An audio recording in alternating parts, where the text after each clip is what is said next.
So I'm here with Lorraine Egan from the Damon Runyon Research Foundation, and we are at ASCO 2016 in Chicago. Lorraine, it's nice to see you. Thanks for joining us.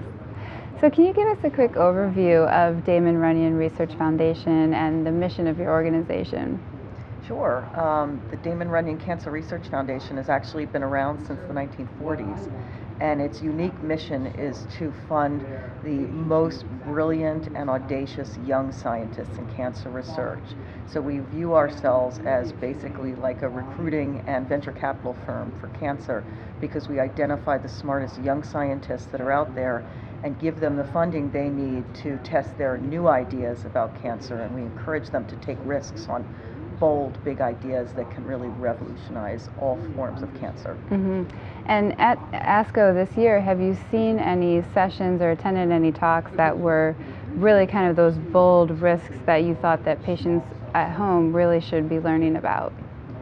There's so much going on in the cancer space. I found it really inspirational this past week to be here because, from the genomics to the immunotherapies to so many different promising areas that are going on now that are currently impacting patients and really have the potential to impact patients in the future. So if I was a patient newly diagnosed with cancer, I certainly would learn everything there is focused on my specific cancer in the immunology space, in the genetics space, and really try to see what the cutting edge research is, and maybe even more importantly, understand what the clinical trials are that are available, because that's where you're going to get the new cutting edge, potentially transformative treatments. And do any of the programs at ASCO sort of help to inform some of the research projects that Damon Runyon Cancer Research Foundation chooses to fund, or any of the scientists that you select for your programs?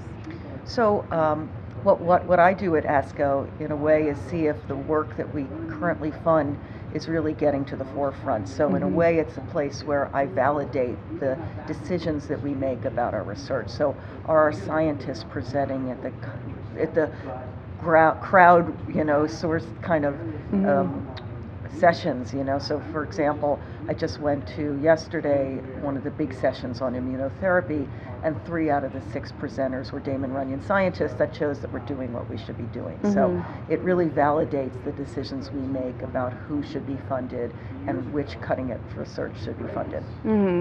So with all these young scientists that Damon Runyon chooses to fund, as you said, they're risk takers, they're thinking out of the box. What are some of the major breakthroughs that you've seen come from the Damon Runyon researchers?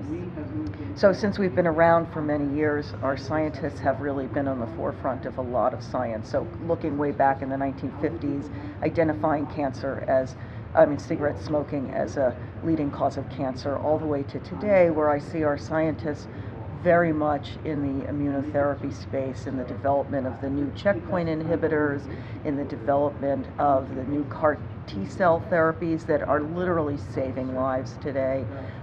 We see it in the genomics space with some of the identification of new targets and development of new targets. So it really crosses the entire spectrum for us.